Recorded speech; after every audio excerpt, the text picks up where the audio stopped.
Hello everyone, so welcome all of you in this second lecture of thermodynamics. ठीक है, तो जैसे कि हमने फर्स्ट लेक्चर जो था उसमें हम लोगों ने कवर अप किया था अपना वर्क कैलकुलेट कैसे करते हैं, जो पीवी ग्राफ होता है उससे। ठीक है, और मैंने तुम्हें फर्स्ट लॉ ऑफ थर्मोडायनेमिक्स भी वहीं पर फर्स्ट लेक्चर में पढ़ाया था, बट उसके क्वेश्चंस नहीं कराए थे। क्यों? क्योंकि मैंने तुम्हें इंटरनल एनर्जी के बारे में बताना था। तो आज के लेक्चर में पहले हम इंटरनल एनर्जी के बारे में पढ़ेंगे, फिर उसके बाद फर्स्ट लॉ ऑफ थर्मोडायनेमिक्स पे बेस्ड क्वेश्चंस करेंगे। ठीक है, तो चलो शुरू करते हैं। देखो, इंटरनल एनर्जी होता क्या है। तो इंटरनल एनर्जी को हम यू से रिप्रेजेंट करते हैं, पहली बात। तो total energy possessed by the system, कोई भी सिस्टम है, गैसेस का सिस्टम हो सकता है, लिक्विड का कोई भी सिस्टम हो सकता है। ठीक है, तो कोई भी सिस्टम जिसमें जो पूरी एनर्जी जो पजेस कर रहा है, किसकी वजह से? उसके मॉलिक्यूल्स का कॉन्फ़िगरेशन कैसा है, उसके मॉलिक्यूल किस तरह से अरेंज्ड हैं, और उसके मॉलिक्यूल्स का मोशन कैसे हो रहा है। ठीक है, वो इन दो बातों पे की वजह से जो भी एनर्जी उसके अंदर आती है, that is called the internal energy. तो अब जैसे कि मैंने कहा कि जब भी मोशन होता है, मोशन है तो ऑब्वियसली वेलोसिटी होती है, और वेलोसिटी जब भी होती है तो काइनेटिक एनर्जी होती है। ये बात तो हम जानते हैं। ठीक है, ये बात हम जानते हैं क्योंकि हमने अपने जो स्टार्टिंग वाला पार्ट था काइनेमेटिक्स उसमें पढ़ा था। मैंने तुम्हें वर्क एनर्जी पावर में भी बताया था कि कॉन्फ़िगरेशन, किसी भी बॉडी, कोई भी बॉडी किस तरह से रखी हुई है, इस बात से हम पता करते हैं कि भाई उसका पोटेंशियल एनर्जी क्या होगी। तो मतलब किसी का भी कॉन्फ़िगरेशन कैसा है, जैसे कि तुम इलेक्ट्रॉनिक कॉन्फ़िगरेशन देखते हो, उससे ये पता चलता है कि कोई भी इलेक्ट्रॉन कहाँ पर रखा हुआ है, किस शेल में, किस सब शेल में है, केमिस्ट्री में, है ना। उसी तरीके से किसी कोई भी बॉडी है, उसके कॉन्फ़िगरेशन के अकॉर्डिंग ही हम बताते हैं कि भाई उसकी पोटेंशियल एनर्जी क्या है। ठीक है, चलो खैर, अब बात करते हैं तो हम इस तरह लिख सकते हैं कि इंटरनल एनर्जी जिसको मैं यू से रिप्रेजेंट कर रही हूँ, that is equal to internal kinetic energy, internal kinetic energy जिसको मैं यूके से रिप्रेजेंट कर देती हूँ। ठीक है, plus internal potential energy, energy जिसे मैं यूपी से रिप्रेजेंट कर देती हूँ। ठीक है, अब देखो, जब मैंने तुम्हें बताया काइनेटिक एनर्जी मोशन की वजह से होती है, तो मोशन जो होता है हमारे गैसेस मॉलिक्यूल्स का तीन तरीके का होता है। तीन तरीके का गैसियस मॉलिक्यूल्स का मोशन है। जैसे ट्रांसलेशनल मोशन, ट्रांसलेशनल मोशन मतलब कोई भी मॉलिक्यूल है वो सीधे एक ही डायरेक्शन में चल रहा है। जैसे अगर मेरी उंगलियों को टिप को देखो तो वो सीधे एक ही डायरेक्शन में चल रहा है। ठीक है, तो ये ट्रांसलेशन। दूसरा, रोटेशनल मोशन। रोटेशनल मोशन कैसे? सपोज पार्टिकल मैंने पकड़ा हुआ है, रोटेट भी कर रहा है, ये रोटेट कर रहा है, अपनी जगह पे कर रहा है, तो ये सिर्फ रोटेटरी मोशन कर रहा है। अब रोटेट करते करते आगे भी बढ़ रहा है, तो इसका मतलब रोटेशनल प्लस ट्रांसलेशनल मोशन। ठीक है, अब तीसरा मोशन है vibratory motion. Vibratory motion, vibratory motion क्या है? पार्टिकल जो है वो अपनी ऐसे ऐसे वाइब्रेट भी कर रहा है, फिर उससे रोटेट भी कर रहा है, और फिर उसके बाद आगे भी बढ़ रहा है। तो इसका मतलब एक ही उसके अंदर तीनों मोशंस आ गए। ठीक है, इन्हीं के बेसिस पे इनकी डिग्री ऑफ फ्रीडम होती है, वो हम डिग्री ऑफ फ्रीडम में भी आगे पढ़ेंगे। ठीक है, फिर उसके बाद चलो अब बात करते हैं इंटरनल पोटेंशियल एनर्जी की। तो मैंने तुम्हें बताया था कि इंटरनल पोटेंशियल एनर्जी, अब हम ये सारी कुछ बातें ऑब्वियसली आइडियल गैसेस के बारे में ही बात करते हैं। तो फॉर आइडियल गैसेस हम जानते हैं कि इंटरमोलिकुलर फोर्सेस कैसे होते हैं। इंटरमोलिकुलर फोर्सेस मैंने तुम्हें अजम्पशंस बताए पढ़ाए थे, तो मैंने उसमें बताया था इंटरमोलिकुलर फोर्सेस जो होते हैं दोज आर जीरो। तो मतलब आइडियल गैसेस के बीच में, आइडियल गैसेस में जो मॉलिक्यूल्स होते हैं उनके बीच में जो फोर्सेस हैं वो क्या है? जीरो। इसी वजह से जो पोटेंशियल एनर्जी है दैट इज आल्सो जीरो। ठीक है, इसीलिए क्या है? पोटेंशियल एनर्जी जीरो है। तो तो ये जो ऊपर लिखा है, इस फॉर्मूले को मैं ऐसे लिख सकती हूँ, यू इक्वल टू यू के प्लस यूपी। तो अब तुम जानते हो कि यूपी तो जीरो हो चुका है, तो U is equal to U K. अब केटीजी की नॉलेज लगाओ। मैंने तुम्हें केटीजी में क्या बताया था कि जो इंटरनल एनर्जी है उसका फॉर्मूला क्या बताया था कि U is equal to U K is equal to 3/2 PV. ठीक है, ये फॉर्मूला लिखवाया था। ओके, तो 3/2 nRT, इस तरह से भी हम लिख सकते हैं। तो ये जो तुम्हें दिख रहा है कि 3/2 nRT, ये तुम फॉर्मूला अभी यूज करोगे अपने क्वेश्चन सॉल्व करने में। ठीक है, अच्छा, जब मैं तुम्हें स्टेट फंक्शन पाथ फंक्शन पढ़ा रही थी, तब मैंने तुमसे कहा था कि इंटरनल एनर्जी जो है वो कैसी कैसी फंक्शन है, पाथ फंक्शन है या स्टेट फंक्शन है? बताओ, सोच के बोलो। ऑब्वियसली क्या है? स्टेट फंक्शन है। तो इंटरनल एनर्जी क्या है? State function. Internal energy is state function. State function मतलब तुम्हारी इनिशियल और फाइनल कंडीशन पे ही डिपेंड करती है। पाथ फंक्शन कौन से होते थे? बस 2 ही होते थे, जिन्हें मतलब हमारी लाइफ में 2 ही लोग होते हैं जिन्हें हमारे पाथ से मतलब होता है कि तुमने किस पाथ से गुजरे हो, ठीक है? तो इसीलिए हमेशा इंटरनल एनर्जी को तुम डेल्टा यू करके रिप्रेजेंट करोगे, जिसको you final minus you initial भी लिखेंगे, ठीक है? तो ये सारी चीजें तुम्हें अभी यूज करनी है, इसीलिए सारा तैयार करवा दिया है। ओके, तो इतना ही मैटर, ये इंटरनल एनर्जी के बारे में पढ़ लिया। बाकी और भी बातें होती हैं, घबराओ मत, ठीक है? ये मत सोचना है कि आधी चीजें बता रही हूँ, आगे भी बताऊंगी, ठीक है? जैसे जैसे आता जाएगा। एक्चुअली मेरा क्या होता है कि मैं मेरा पढ़ाने की अप्रोच यही है कि उसी हिसाब से चीजें बताती हूँ जिस हिसाब से दिमाग में सेट होती जाए, ठीक है? होता है ना कि आप घर में अगर अपनी अलमारी में कपड़े सेट कर रहे हो, तो पहले मतलब उसी हिसाब से आप अलमारी में कपड़े सेट करते हो कि जिस जिस सीक्वेंस बना रहता है कि इस साइड हमारी जीन्स जीन्स लगेंगी, इस साइड हमारे टॉप लगेंगे इस साइड हमारी कुर्ती लगेंगे, इस साइड ये ऐसे एक सीक्वेंस बना के करते हैं। मतलब मैं तो ऐसी करती हूँ जब भी अपनी अलमारी ठीक से सेट कर रही होती हूँ तब की बात है। बाकी तो मैश ही तो पड़ा ही रहता है मेरा भी। मैं भी इतनी अच्छी नहीं हूँ, तुम ये मत सोचना कि मैं बहुत अच्छे से साफ सुथराई करके रहती हूँ, अलग गंदा हो जाता है कभी कभी, फिर सोचती हूँ यार कर लेते हैं अब साफ, तब की बात बता रही हूँ, ठीक है? चलो खैर, तो अल्टीमेटली मैं ये बता रही थी कि मैं पढ़ाती हूँ कैसे हूँ। तो मेरा पढ़ाने की अप्रोच यही रहती है कि धीरे धीरे धीरे धीरे कॉन्सेप्ट बनाते जाना, ठीक है? चलो क्वेश्चन करते हैं। एक थर्मोडायनेमिक प्रोसेस है जो इस तरह से दे रखा है, पीवी ग्राफ है ये, तुम ध्यान दो, पीवी ग्राफ है, ठीक है? अब तुम देखो ये इस तरह से एरो बन रहे हैं, ये वाले, एक मिनट, ये एरो ऐसे है, ये एरो ऐसे है, और ये वाला एरो ऐसे है, ठीक है? ये साइक्लिक प्रोसेस नहीं है, पहली बात, ठीक है? क्योंकि साइक्लिक होती तो ये ऐसे होता, ये ऐसे होता, और ये ऐसे होता, ठीक है? यहाँ से ये ऐसे गया, ऐसे इधर, और फिर यहाँ से ये ऐसे गया। ओके, समझ गए ये वाला डिफरेंस? ओके। अब नेक्स्ट देखो, एक थर्मोडायनेमिक प्रोसेस शोन करी गई है फिगर में। यहाँ पे पी ए तुम्हें ये दे रखा है, मतलब ए पॉइंट पे प्रेशर दे रखा है, ए पॉइंट का वॉल्यूम दे रखा है, बी पॉइंट का प्रेशर दे रखा है, सी पॉइंट का वॉल्यूम दे रखा है। अब बोल रहा है कि ए बी जो प्रोसेस है उसमें 600 जूल की, और बी सी प्रोसेस में 200 जूल का heat added to the system. अब पहली चीज ये समझो कि हीट एडेड जब भी लिखा है, हीट एडेड, तो क्या करेंगे, क्यू को तुम्हें पॉजिटिव लेना है, ठीक है? पॉजिटिव लेना है। अब ये तुम्हें क्या, ए बी वाली प्रोसेस में क्यू दे रखा है कितना, क्यू विल बी +600, और बीसी वाली प्रोसेस में Q will B +200 joule joule, ठीक है? क्योंकि एडेड टू द सिस्टम दे रखा है। फिर उसके बाद find the change in the internal energy of the system in the process AC. AC वाली प्रोसेस में तुम्हें इंटरनल एनर्जी का चेंज निकालना है। अब तुम कैसे करोगे? तुम याद करो कि तुम्हें फर्स्ट लॉ ऑफ थर्मोडायनेमिक्स का फॉर्मूला क्या दिखाया है? फर्स्ट लॉ ऑफ थर्मोडायनेमिक्स, ठीक है? मैं ऐसे ही लिखूंगी फ्लॉट, समझ जाना। क्या लिखाया था? Q is equal to delta U plus W, यही बताया था। ये हो गया तुम्हारा फॉर्मूला। अब उसके बाद तुम देखो, सबसे बड़ी चीज है कि अगर मैं ए पॉइंट और सी पॉइंट को मानूं, ए पॉइंट को इनिशियल मान लूं, सी पॉइंट को फाइनल मान लूं। अब सबसे पहले हम क्या करते हैं, वर्क देखते हैं, ठीक है? अगर मैं ये देखूं कि अगर हम ए से बी और बी से सी गए तो उसमें कितना वर्क हमें करना पड़ा, ठीक है? हमें वर्क तो चाहिए ही पड़ेगा। तो मतलब जब आप ए से बी जा रहे हो और बी से सी जा रहे हो, तो इसमें जो तुम्हारा वर्क है वो कितना होगा, मतलब ए टू सी में, सॉरी ए टू सी ऐसे वाला नहीं है, ए बी सी के थ्रू जाके वर्क कितना होगा? अगर देखा जाए तो हम, मैं इसको मार्क करती हूँ, तो ये वाला सारा वर्क होगा, ठीक है? ये सारा वर्क होगा इसका, है ना? एरिया अंडर द ग्राफ निकालेंगे। तो अब तुम देखो यहाँ पे, मैंने ये पी ए इधर वाली ए वाले पॉइंट के हिसाब से यहाँ पे पी ए लिखेंगे, ये बी वाले पॉइंट के हिसाब से यहाँ पे ये पी बी, ए वाले पॉइंट के हिसाब से यहाँ पे वी ए, और सी वाले पॉइंट के हिसाब से ये मैंने वी सी लिख दिया। अब तुम देख सकते हो कि ये जो वी ए है, डेफिनेटली वी ए पॉइंट पे जो वॉल्यूम है वही बी पॉइंट पे भी वॉल्यूम है, क्योंकि ए से बी जाने में वॉल्यूम क्या है, कांस्टेंट है। तो ए से बी जाने में जो वर्क है वो क्या होगा, 0 होगा। तो सारा वर्क क्या ही होगा, बी से सी वाला, तो जो कि हम इस एरिया से निकालेंगे। तो मैं अब सिंपल समझ गए होगे, यहाँ से यहाँ तक की डिस्टेंस ले लेंगे, मतलब V C minus V A करेंगे, तो V C minus V A, और दूसरा क्या है, यहाँ से यहाँ तक की हाइट ले लेंगे जो कि पीवी के बराबर आएगी, ठीक है? अब देखो, तो हम क्या कर देंगे, पीवी मल्टीप्लाई क्या हो जाएगा, वीसी माइनस वी ए। मैंने इस तरह से लिख दिया है, अब मैं ज्यादा और डिटेल करनी नहीं हूँ। तो वी पीवी कितना दे रखा है, देखो 8 इंटू 10⁴, और ये वीसी माइनस वी ए जब अगर करोगे तो वीसी कितना है, 5 इंटू 10⁻3, और वी ए क्या, 2 इंटू 10⁻3। तो यानी कि माइनस करने के बाद क्या आ जाएगा, 3 इंटू 10⁻3, ठीक है? तो 8 3 जा 24, इंटू 10⁻10 मतलब 240 हो जाएगा, है ना।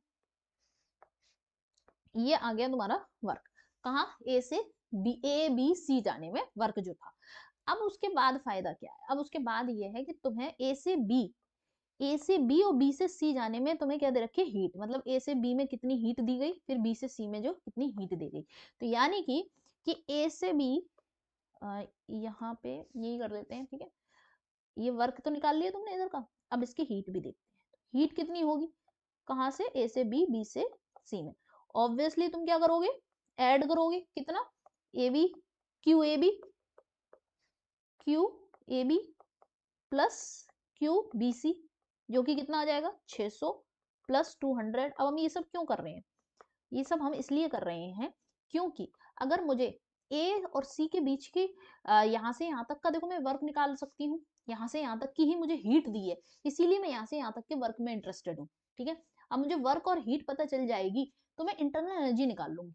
उससे क्या फायदा है, फिर उससे ये फायदा है कि इनिशियल पॉइंट ए और फाइनल पॉइंट सी तो रहेगा ही, इंटरनल एनर्जी का डिफरेंस आ जाएगा।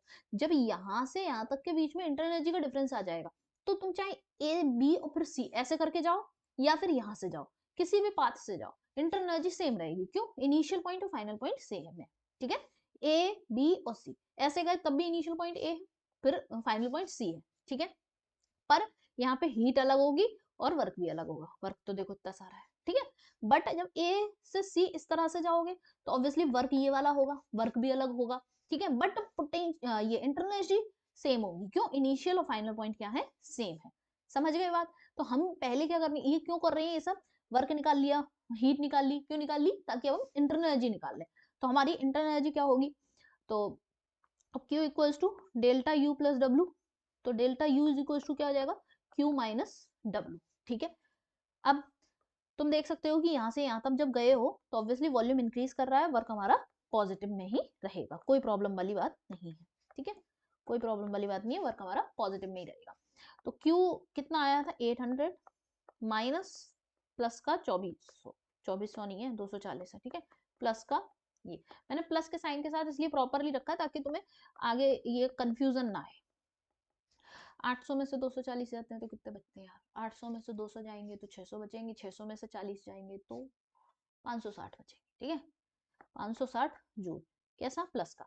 अब ये जो इंटरनल एनर्जी है यानी कि ये क्या है, डेल्टा यू, जो ए से बी और बी से सी गए हैं, या फिर हम ऐसे कहते हैं कि डेल्टा यू ए सी के बीच में, जो कि कितनी है 560 जूल है। इतनी बात समझ में आ गई, इतनी बात समझ में आ गई। चलो अब दूसरा पेज ऐड करते हैं, आराम आराम से इसलिए कर रही हूँ ताकि तुम समझ लो। फिर उसके बाद तुमसे पूछा था find the change in internal energy of the system in the process AC. तो देखो हमसे तो यही पूछा है, मतलब इतना ही पूछा था, तो 560 यही इसका आंसर हो गया, ठीक है। तो दिस इज द आंसर, यही हमसे पूछा गया था। लेकिन अगर हमसे अब ये पूछता कि तुम ये बताओ कि ए से सी वाले प्रोसेस में कितनी हीट दी गई, ठीक है, तो वो हम हीट निकाल सकते थे क्या, अगर हम ये वाला वर्क निकाल लें तो, ठीक है। अभी आएंगे क्वेश्चन, तो इस तरीके से करने होते हैं। पहला तो हो गया, नेक्स्ट क्वेश्चन पे आगे बढ़ते हैं कि when a system goes from state A to state B, ठीक है, स्टेट ए से स्टेट बी जाता है, तो heat it is supplied with the 400 joule of heat and it does work 100 joule. तुम देखो क्या है, इट इज सप्लाइड विद, मतलब इसे सप्लाई किया गया है, ठीक है, तो इसका मतलब क्यू क्या है, प्लस का 400, ये समझना जरूरी है, ठीक है। फिर उसके बाद work done by the system, क्या लिखा है ना कि इट डज, कौन डज वर्क, वो sorry it does 100 joule of work, मतलब कौन, किसके बारे में, सिस्टम के बारे में बात कर रहे हैं, ठीक है। तो सिस्टम डज वर्क 100 जूल, ठीक है। तो सिस्टम कितना वर्क कर रहा है 100 जूल, तो 100, तो जब सिस्टम वर्क करता है तो ऑब्वियसली पॉजिटिव आता है, ठीक है। ये ध्यान रखा करो, सिस्टम वर्क करेगा तो ऐसे समझ लो कि जब अपने आप उबल रहा है तो वो जो उसका लिड है, अगर गर्म पानी, मैंने तुम्हें याद है मैंने गर्म पानी वाला एग्जांपल दिया था तुम्हें, तो गर्म पानी वाला एग्जांपल है और एक पतीले में गर्म पानी है और बॉईल करेंगे, वो अपने आप उसका वॉल्यूम बढ़ रहा होगा तो वो ऊपर उठ जाएगा, ठीक है। तो इस तरह से वॉल्यूम बढ़ रहा है तो वर्क पॉजिटिव आएगा। तो ये याद रखने के तरीके हैं, क्विकली याद आ जाए, ठीक है। अच्छा, फॉर दिस ट्रांजिशन, अब ये तो हमें डेटा दिया है क्वेश्चन में, for this transition what is the system's change in internal energy, ठीक है। तो पहला पार्ट सॉल्व करें, तो delta U will be equals to क्या आ जाएगा, क्यू माइनस डब्ल्यू, तो delta U is equals to क्या है 400 माइनस 100 यानी कि 300 जूल, ठीक है। तो ये आ गया मेरा डेल्टा यू। दूसरा पार्ट अब देखो कि if the system moves from B to A, तो what is the change in internal potential energy. अगर बी टू ए आएगा, हमें फिगर तो दिया नहीं है, तो देखो पहले ए से बी गया था, ये ए से बी गया था, तो ये से, तो डेल्टा यू क्या था मेरे पास, प्लस का 300 जूल।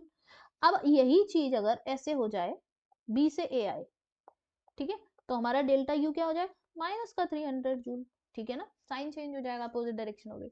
अच्छा, अब उसके बाद नेक्स्ट क्या है, if in moving from A to B, A से बी जाने में, along the different path in which work is 400 joule of work is done on the system, work on the system, how much heat does it absorb। ध्यान से समझना क्या बोल रहे हैं तीसरे वाले पार्ट में, कि ए से बी जाने में, ए से बी जाने में, अब की बार मतलब ए से बी जा रहे हैं along the different path, दूसरे पाथ से, मतलब इस पाथ से नहीं जा रहे, दूसरा करके पाथ बनाती हूँ, है ना, सपोज ऐसे करके ए से बी, ये ए पॉइंट, ये बी पॉइंट, ऐसे करके कुछ गए हैं, ठीक है, इस पाथ से जाने पे वर्क जो करना है, work is done on the system, समझ रहे हो, work is done on the system, तो वर्क ये कितना हो जाएगा, माइनस का 400 जूल, ठीक है, work is done on the system. On the system pressure लगा रहे हैं, जैसे कि हम लगा रहे हैं तो वॉल्यूम कम हो रहा है, तो ऐसे करके नेगेटिव, ठीक है, ऐसे इमेजिनेशन बनाओ और फिर सोच लो, ठीक। How much heat does it absorb, कितनी हीट ये एब्जॉर्ब करेगा, तो यानी कि क्यू फाइंड करना है। डेल्टा यू क्या रहेगा, डेल्टा यू तो बेटा वही रहेगा जो पहले आया था, कितना, 300, तो क्यू निकालना है, तो Q will be equal to delta U plus W, ठीक है, तो डेल्टा यू क्या है, 300 प्लस 400, ठीक है, ऐसे करके, तो ये आ जाएगा माइनस का 100 जूल, माइनस का 100 जूल, यानी कि क्यू जो है वो माइनस का 100 है, Q is equal to minus का 100 जूल, यानी कि हीट एब्जॉर्ब नहीं होगी, हीट क्या होगी, रिलीज होगी, हीट रिलीज, ठीक है, समझ गए। तो हम क्वेश्चन पूछने वाले से कहेंगे कि भाई क्वेश्चन तो सही से बनाओ पहले, है, एक्चुअली वो क्वेश्चन वाला ना ये चेक करना चाहता है कि तुम्हें पता है कि नहीं, ठीक है, तो हीट एब्जॉर्ब नहीं होगी, हीट रिलीज होगी, क्योंकि माइनस के साइन के साथ आ रहा है। चलो अगले क्वेश्चन के लिए रेडी हो। हाँ, एक्चुअली मैं अपनी शक्ल देखने लगी थी, अपनी शक्ल देख के मुझे अच्छा लगने लगता है ना, तो थोड़ा सा मैं भूल गई थी कि मैं तो रिकॉर्ड कर रही हूँ, मुझे पढ़ाने पे ध्यान देना है, अपनी शक्ल नहीं देखनी है ना। चलो, कभी कभी होता है ना कि धोखे से अपने आप को हम अच्छे लगने लगते हैं, धोखे नहीं, अब कभी कभी धोखे धोखे से अच्छे लगने लगते हैं, तो हम अपने आप को अच्छे लग रहे होते हैं, मेरे साथ कभी कभी होता है, कभी कभी लगता है कि यार बहुत बेकार लग रही हूँ मैं। चलो क्वेश्चन करते हैं, पढ़ाई पे ध्यान दो, फालतू बातें नहीं करनी है मुझे। Pressure in monoatomic gas increases literally, इतने से इतने तक प्रेशर इंक्रीज करता है, व्हेन इट्स वॉल्यूम इंक्रीजेस, यहाँ से यहाँ, ठीक है, वॉल्यूम बढ़ता है। अब तुम देखो क्या पूछ रहा है, work done by the gas पूछ रहा है, तो पहला सवाल क्या है, पहला वर्क डन बताना है, ठीक है, तो प्रेशर इंक्रीज क्या है, प्रेशर इंक्रीज बताया, ओके भाई ओके। अरे तुम इसको देखो, सीधी बात है, यहाँ से यहाँ गए हैं, ये ए से लेके यहाँ तक, तुम्हें क्या चाहिए, तुम्हें चाहिए भाई ये वाला एरिया, यही तो बताना है तुम्हें, है ना, ये एरिया बताना है। तो तुम क्या करो, इतना पार्ट क्या है, ये ट्राइंगल बनता है, इतना पार्ट क्या बन रहा है, ये रेक्टेंगल सा बन रहा है, इसका एरिया देख लो, क्या करोगे, हाफ, बेस क्या लगाओगे, यहाँ से यहाँ तक का बेस है ये, ठीक है, 0.5 में से 0.2 माइनस करेंगे तो 0.3 इंटू हाइट, यहाँ से यहाँ तक हाइट, ये हाइट है, ये हाइट है, 8 में से 4 गए तो 4, ठीक है, अब ये चीज कितनी आ गई है, 0.3 इंटू 2, यानी कि 0.6, ठीक, क्या आएगा ये, अभी इतना ही रहने देते हैं, फिर उसके बाद यहाँ पे इसका एरिया देखेंगे, तो बेस कितना है, अगेन 0.3 मल्टीप्लाई हाइट कितनी होगी, यहाँ से यहाँ तक की ये 4 ही होगी, तो 4, तो अगेन यहाँ पे आ जाएगा 0.3 इंटू 4, यानी कि 1.2, ठीक है, तो ये न्यूटन मीटर आ जाएंगे, न्यूटन मीटर, ये भी तो वर्क की यूनिट होती है न्यूटन मीटर, है ना। अब ये टोटल वर्क कितना आ जाएगा, टोटल वर्क लेंगे और इसको जोड़ देंगे, तो 0.6 प्लस 1.2 बराबर कितना हुआ, 12 और 6 कितने होते हैं, 18, तो 1.8 न्यूटन मीटर, सिंपल, ठीक है। अब सेकेंड पार्ट करते हैं, तो सेकेंड क्या है, increase in internal energy, internal energy increase कैसे पता करेंगे भाई, क्या हमें इंटरनल एनर्जी पता करने की कोई जुगाड़ दिखाई दे रही है, अमाउंट ऑफ हीट सप्लाइड भी बतानी है हमें। अब तुम थोड़ा सा दिमाग लगाओ अपने उस फॉर्मूले पे जो अभी अभी मैंने बताया था। तो देखो यहाँ पे क्या है कि तुम्हें ना ही क्यू दे रखा है, हीट सप्लाइड दे नहीं रखी, वर्क डन तो चलो तुम्हें मिल गया, तुमने कैलकुलेट कर लिया ये रहा, लेकिन हीट सप्लाई नहीं दे रखी। तो तुम ऐसे केस में क्या करोगे, जो फॉर्मूला लिखवाया था यू का, तुम्हें लिखवाया था 3/2 एन आर डेल्टा टी, ठीक है, ये लिखवाया था। वैसे अगर मैं तुम्हें बताऊं, अभी मैं आगे पढ़ाऊंगी, जो फॉर्मूला होता है वो होता है F/2 आर डेल्टा टी, 1 मोल गैस के लिए। अब ये एफ क्या होता है, एफ होती है डिग्री ऑफ फ्रीडम, और यहाँ पे क्वेश्चन में हमें मोनो एटॉमिक गैस दे रखी है जिसकी डिग्री ऑफ फ्रीडम 3 होती है, और हम इसीलिए वहां पर हमने यही 3/2 आर डेल्टा टी डिराइव किया था, एन की वैल्यू 1 मानते हुए, ठीक है। तो एफ क्या है, डिग्री ऑफ फ्रीडम क्या है, ये मोनो एटॉमिक के लिए 3, डायटोमिक के लिए क्या होगी, वो सब आगे बताऊंगी, लेकिन अभी ये समझ लो कि तुम्हें 3/2 आर डेल्टा टी ये फॉर्मूला अप्लाई करना है, ठीक है। तो आर डेल्टा टी क्या है, ऑब्वियसली पी वी, जैसे कि मैंने कहा तुम्हारे पास आर डेल्टा टी है, तो obviously it can also equal to ना पी डेल्टा पी वी, ठीक है। तो यही चीज को हम यूज करेंगे 3/2 और फिर यहाँ पे डेल्टा पीवी, डेल्टा पीवी यानी कि u इज इक्वल टू 3/2 तो है ही, फिर उसके बाद पहले पीवी बी वाले पॉइंट पे, बी वाला ही पॉइंट तो फाइनल पॉइंट है, और इनिशियल पॉइंट क्या है, ए वाला पॉइंट है, ठीक है। तो बी वाले पॉइंट पे देखो तुम, अगर p कितना है, 8 इंटू 10⁵ मल्टीप्लाई 0.5 माइनस बी वाले ए वाले पॉइंट पे आ जाते हैं, तो 4 इंटू 10⁵ मल्टीप्लाई 0.2, ठीक है। तो u is equal to 3/2 into 10⁵ बाहर ले लेते हैं, और ये 8 इंटू 0.5 4 हो जाएगा, और इसको इसमें मल्टीप्लाई करेंगे तो ये आ जाएगा तुम्हारे पास 0.8, है ना। तो इसको माइनस करते हैं तो अल्टीमेटली मेरे पास 3.2 आंसर आ जाएगा, ठीक। तो u इज इक्वल टू क्या आ जाएगा, इसको कैंसिल आउट करते हैं तो 4.8 into 10⁵, this is change in internal energy, ठीक है, this is change in internal energy. ये चेंज इन इंटरनल एनर्जी का ही फॉर्मूला होता है हमेशा, ये जितने भी फॉर्मूले हैं सारे चेंज इन इंटरनल एनर्जी के ही फॉर्मूले होते हैं। तो increase in internal energy, increase हुआ है तो ये जो चेंज है वो कैसा है, बढ़ता हुआ है, ठीक है। तो जूल में आंसर आ गया, ये भी कर लिया हमने दूसरा पार्ट। तीसरा पार्ट देखते हैं, हीट सप्लाई। अब तुम्हारे पास क्या है, अब तुम्हारे पास क्या है कि वर्क भी आ चुका है, डेल्टा यू भी आ चुका है, तो तुम अब हीट सप्लाई निकाल सकते हो। तो Q is equal to third part, Q equal to delta U plus W, ठीक है। तो डेल्टा यू क्या है 4 पॉइंट, अच्छा डब्ल्यू में यहाँ पर देखो एक चीज गड़बड़ कर दी, कि यहाँ पर तुम्हें क्या है कि ये पॉइंट उसका मल्टीप्लाई तो करा ही नहीं, 10⁵ का प्रेशर में है ना, प्रेशर में 10⁵ का मल्टीप्लाई तो किया ही नहीं हमने, ऊपर 10⁵ है ना, 10⁵, तो उसकी वजह से यहाँ पे मल्टीप्लाई 10⁵ ये भी आ जाएगा।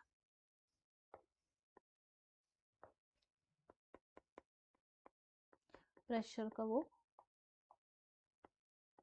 ठीक। चलो अब देखो डेल्टा यू कितना है 4.8 इंटू 10⁵ प्लस डब्ल्यू कितना आया था मेरे पास 1.8 इंटू 10⁵। अल्टीमेटली मेरा आंसर क्या आ जाएगा 6.6 इंटू 10⁵ जूल। पॉजिटिव आई है तो heat given to the system, देखो अपने आप ही देखो हीट सप्लाइड ही पूछा है ना, हो गया ना, इसमें इसने कुछ भी खुरापात नहीं करी, तो तुम देख रहे हो कि हीट सप्लाइड ही निकला है, हीट सप्लाइड मतलब पॉजिटिव आया है, ठीक है। चलो नेक्स्ट क्वेश्चन देखते हैं।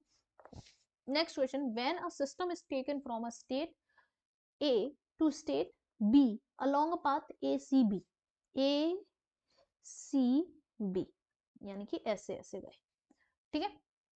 तो 60 joule of heat flow into the system, 60 joule of heat system के अंदर गई, तो प्लस क्यू हो गया, प्लस 60 हो गया क्यू, और 30 joule of work, work is done, 30 joule work किया गया। How much heat flows into the system along the, अब तुम देखो, तुम कहो कि वर्क इज डन किसके द्वारा, तो तुम देखो ऐसे सी और सी से बी जब गए हैं तो वॉल्यूम बढ़ा है, इस टाइम वॉल्यूम है ना, तो इस साइड वॉल्यूम बढ़ रहा है, तो work done by the system होगा ये, ठीक है, वर्क डन बाय सिस्टम। कहाँ से देख के पता चला कि वॉल्यूम इंक्रीज कर रहा है इसलिए, ओके। फिर उसके बाद हम आते हैं, how much heat flows into the system along the path ADB, ADB गए हैं जब, AD और B इस तरह से यहाँ से, तो ADB जब गए हैं तो इफ वर्क डन जो इसमें दे रखा है वो 10 जूल दे रखा है ना, तो देखो हम क्या करेंगे, जब हम ए से सी और सी से बी गए हैं तो उस ड्यूरेशन की मुझे हीट दे रखी है +60 और उस ड्यूरेशन का मुझे work done by the system है, तो बाई द सिस्टम वॉल्यूम बढ़ा है तो वर्क डन +30 दे रखा है। तो डेल्टा यू मैं आराम से निकाल सकती हूँ Q माइनस डब्ल्यू करके, और 60 माइनस 30 यानी कि 30 जूल आ गया। ठीक है, प्लस का 30 जूल आ गया। लेकिन अब मुझसे क्या पूछ रहा है, क्वेश्चन पूछ तो ये रहा है ना, how much heat flows into the system along the path, मतलब हीट मतलब क्यू पूछ रहा है। ठीक है, ये क्यू पूछ रहा है। जब ए से डी और डी से बी जाएंगे, ए से डी ये वाले पाथ से और फिर ऐसे जाएंगे ऊपर, तब कितना होगा हीट, कितनी जाएगी सिस्टम में, वर्क डन अगर 10 है तो देखो तुम्हें, अब जब ए से डी और डी से बी जाएंगे तो तुम्हें देखो वर्क डन दे रखा है कितना, work done, if work done जो है वो 10 जूल दे रखा है, 10 जूल। ठीक है, और उसके बाद तुम्हें डेल्टा यू जो है वो 30 दे रखा है। तो क्यू निकालना है, तो क्यू निकालने के लिए क्या करो, Q is equal to delta U plus W equal to 30 plus 10 यानी कि 40 जूल। समझ गए, तो 40 जूल की एनर्जी जो होगी वो इसमें जाएगी, प्लस की आ गई। नेक्स्ट क्या है, if the system is return from B to A, अगर सिस्टम बी से ए आ रहा है वापस, ये बी से ए ऐसे, सॉरी बी से ए कर्व्ड पाथ के along the curved path, the work done in the system is 20 joule दे रखा है। डज द सिस्टम एब्जॉर्ब और liberate the heat and how much, तो अभी बोल रहा है कि अगर बी से ए आएंगे इस कर्व्ड पाथ के थ्रू, तो अब हम करते हैं कर्व्ड पाथ वाली बात, कर्व्ड पाथ। तो कर्व्ड पाथ की बात करें तो हम बी से ए गए हैं। ठीक है, तो जब बी से ए गए हैं तो क्या क्या है, अब देखो हमारा डेल्टा यू तो सेम ही रहेगा, कितना 30। उसके बाद मुझे work done on the system बोल रहा है, तो माइनस का 20 जूल एनर्जी वर्क डन हो गया, तो क्यू पूछ रहा है, तो Q is equal to 30 minus 20 यानी कि 10। तो अभी भी पॉजिटिव में ही आ रहा है, तो यानी कि एनर्जी क्या होगी, एब्जॉर्ब होगी, तो हीट क्यू जो होगी वो एब्जॉर्ब होगी, एब्जॉर्ब और एब्जॉर्ब टू सिस्टम। ठीक है, एब्जॉर्ब टू सिस्टम, या फिर सॉरी एब्जॉर्ब्ड बाय सिस्टम लिखना चाहिए मुझे, थोड़ी इंग्लिश का ध्यान रखते हुए, एब्जॉर्ब्ड बाय सिस्टम। ठीक है, ओके चलो, अब इसी पहले वाले क्वेश्चन में, इसी वाले क्वेश्चन में ये जो फिगर था इसमें ही, if in the previous example अगर यू ए तुम्हें 0 दे रखा है और यू डी जो है वो 22 जूल है, तो बताओ heat absorbed in the process A D कितनी होगी और डी से बी कितनी होगी। तो ये तुम्हें, अब तुम देखो यू ए ये वाला बात था, यू ए से यू, इधर यू ए दे रखा है 0 और यू डी दे रखा है 22 जूल, तो यू ए से डी ये वाला पॉइंट, ठीक है समझ रहे, ए वाले पॉइंट पे तुम्हें 0 एनर्जी दे रखी है, इंटरनल एनर्जी, डी वाले पॉइंट पे 22 जूल दे रखी है, तो बताना है हीट एब्जॉर्ब जब ए से डी जा रहे हैं और डी से बी जा रहे हैं। ठीक है, तो अब तुम इसे कर लोगे, एक बार इसे जरूर ट्राई करना पिछले वाले क्वेश्चंस के अकॉर्डिंग। ठीक है, अच्छा इस क्वेश्चन को देखो, इस क्वेश्चन में क्या कह रहा है कि वर्क, एक प्रोसेस है आइडियल गैस की, इसमें क्या है वर्क डन 0 है, तो W जो है मेरा 0 दे रखा है और Q जो है वो नेगेटिव में है, लेस देन 0 है ना तो नेगेटिव में है। तो गैस के साथ क्या होगा, तो अभी तुम देखो कि फॉर्मूला हम क्या लिखते हैं, Q equals to delta U plus W. अब अगर W 0 हो गया तो ये हटा दो, तो Q equals to delta U, और ये भी क्या हो जाएगा negative, delta U negative. U delta U का फॉर्मूला क्या होता था, 3/2, टेम्परेचर से रिलेटेड ही सारे दे रहे हैं, तो R डेल्टा टी, तो ये सब कुछ ये भी नेगेटिव है। तुम देखो ये कांस्टेंट, ये कांस्टेंट, तो डेल्टा टी जो होगा वो नेगेटिव हो गया, और डेल्टा टी नेगेटिव हुआ है तो इसका मतलब क्या है, टेम्परेचर डिक्रीज किया होगा, मतलब T final minus T initial जो है वो नेगेटिव है, तो इसका मतलब टेम्परेचर डिक्रीज किया है। तो आंसर क्या हो जाएगा तुम्हारा पहला वाला, कि टेम्परेचर डिक्रीज किया है। अब तुम कहोगे कि प्रेशर और वॉल्यूम क्यों नहीं देखा, तो प्रेशर वॉल्यूम पे डिपेंड नहीं करती है इंटरनल एनर्जी, टेम्परेचर पे डिपेंड करती है। ठीक है, तो प्रेशर वॉल्यूम हम नहीं देखेंगे, प्रेशर वॉल्यूम से कोई मतलब नहीं है, टेम्परेचर पे डिपेंड करती है। ठीक है, अब तुम कहोगे नहीं फॉर्मूला तो 3/2 पीवी भी था, तो पीवी उस वाले फॉर्मूले से ज्यादा इंपॉर्टेंट ये वाला फॉर्मूला है जिसमें डेल्टा टी आता है। ठीक है, अब अगर मैं कहूँ तो एग्जैक्ट मेरे पास इतना अच्छा एक्सप्लेनेशन नहीं है, पर इस बात को ध्यान रखो कि internal energy does not depend on the pressure and volume, it depends on the temperature. ठीक है, चेंज इन टेम्परेचर। आगे वाला टॉपिक जो है वो degree of freedom, specific heat molar specific heat, specific heating सबसे रिलेटेड है, वो वाला जो टॉपिक है वो हम नेक्स्ट लेक्चर में कवर अप करेंगे, क्योंकि ये वाला लेक्चर मेरे को फर्स्ट लॉ ऑफ थर्मोडायनेमिक्स के क्वेश्चन पे बेस्ड करना था, तो इसलिए तुम्हारा इस लेक्चर को देखने के बाद टारगेट अब ये है कि तुम जाके सीधा फर्स्ट लॉ ऑफ थर्मोडायनेमिक्स पे बेस्ड जितने क्वेश्चन हो सकते हैं उतने कर लो, क्योंकि ये सबसे ज्यादा इंपॉर्टेंट है, ठीक है, सबसे ज्यादा इंपॉर्टेंट है। इसके बाद हम थर्मोडायनेमिक प्रोसेसेस शुरू करेंगे और स्पेसिफिक हीट वगैरह वाला कॉन्सेप्ट पढ़ेंगे। लेकिन इतना पार्ट तुमने अगर मजबूत कर लिया तो मैं बता रही हूँ कि तुम थर्मोडायनेमिक्स की आधी चीजें तुमने पकड़ ली, ठीक है। तो this is the very important part, और इतना टफ नहीं है, ठीक है, इतना टफ नहीं है। आगे ये आसान है, ढंग से धीरे धीरे समझते हुए क्वेश्चन करने हैं। किसी को कोई डाउट हो तो आराम से तुम मेरे को टेलीग्राम पे कांटेक्ट कर सकते हो, जस्ट समीक्षा डैश दक्ष इतना लिखोगे, मैं मेरी चैट ओपन हो जाती है वहां पे, तो मैं मिल जाऊंगी, ठीक है। तो keep solving the questions and keep sharing. Okay, bye bye.